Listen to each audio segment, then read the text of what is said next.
Chères habitantes, chers habitants de notre beau territoire, alors que s'achève une année exigeante, je m'adresse à vous aujourd'hui depuis notre territoire, notre circonscription, pour vous adresser mes meilleurs vœux pour l'année 2025. Le 7 juillet dernier, vous m'avez confié l'honneur de vous représenter à l'Assemblée nationale. Dans cette élection, incarnée par un sursaut républicain face à la menace de l'extrême droite, nous avons su bâtir un front républicain, transcendant nos différences, pour défendre ce qui nous unit, la liberté, l'égalité et la fraternité. Depuis, chaque jour, je suis fier d'être votre député. Depuis cette élection, j'ai choisi d'être un élu de terrain à l'écoute de vos préoccupations.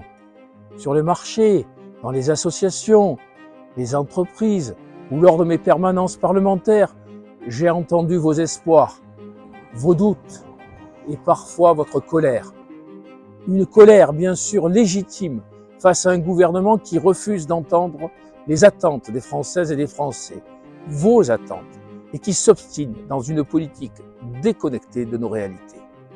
À l'Assemblée nationale, j'ai combattu cette politique avec conviction.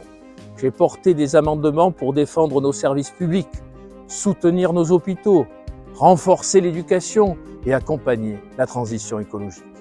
Mais ces propositions, pourtant issues des besoins de notre territoire, ont été rejetées par le camp présidentiel, dans un refus systématique de dialogue, contrairement à ce qu'ils veulent nous faire croire. Ce refus de considérer des alternatives n'a fait qu'aggraver une situation déjà fragile. Nous, à gauche, nous avons pris nos responsabilités. Nous avons tendu la main pour construire un compromis républicain fidèle à l'intérêt général. Mais cette main n'a pas été saisie. En choisissant François Bayrou pour diriger l'action du gouvernement, le président de la République, seul comptable de cette impasse, persiste dans un choix de continuité politique. Ce n'est pas cela que vous attendez. Ce n'est pas ce à quoi vous vous attendiez quand vous avez placé la gauche en tête aux dernières élections. L'année 2024 s'achève sur une grande instabilité, suscitant légitimement des inquiétudes parmi beaucoup d'entre vous. C'est pourquoi je refuse de céder au fatalisme. Je souhaite que 2025 soit une année d'action, car si nous ne pouvons imposer un changement de cap, nous pouvons changer la vie. Vraiment, c'est mon rôle. Et c'est avec détermination que je m'opposerai à toutes les politiques qui fragilisent nos services publics. Mais être dans l'opposition, ce n'est pas seulement dire non, c'est proposer et bâtir. C'est défendre un autre modèle, celui d'une République forte, parce qu'elle est juste.